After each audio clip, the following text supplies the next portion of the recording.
Hi, welcome back. On this video, we will learn how to use array functions. Just like string functions, array functions are very useful and they are predefined by PHP. Now you can make your own array functions, but that would be up to you. It would be actually a lot more work than coming here and finding an array function that would suit your needs.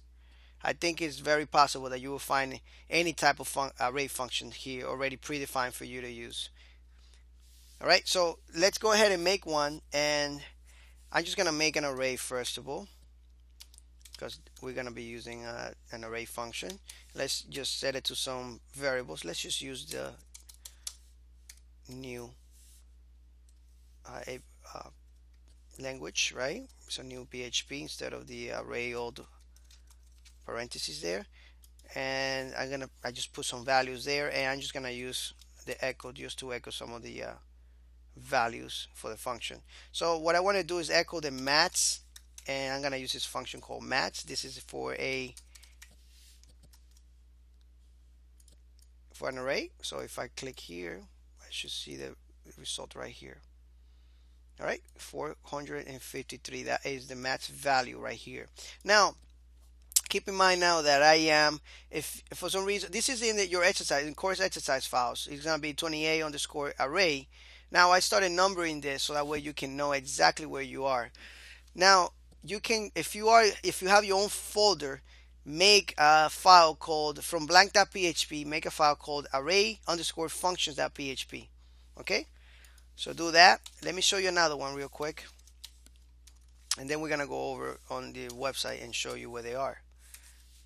So I'm just gonna do a space here, and I'm gonna do another echo here, and this one is the opposite of mats, minimum. See, that is the minimum value right here, 23. Let's do another one. This one is actually very useful, and we will be always using a function like this. It's gonna be something like print r.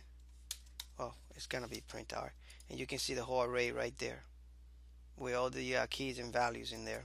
But we're gonna do something before that. You see that before we actually echo it out. You see that they are different numbers and different values. You got the small ones here, and I mean this is disorganized. We're gonna sort this in order. I'm gonna use a function called sort. So we can do something like this: sort, very small function, right? Look at that. Now we sort everything out here. We started with the lowest number, going to the largest. All right.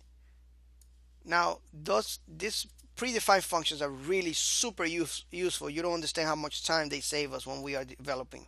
So if you go to the website on php.net /manual /en ref /ref.array, then you can find all of them here.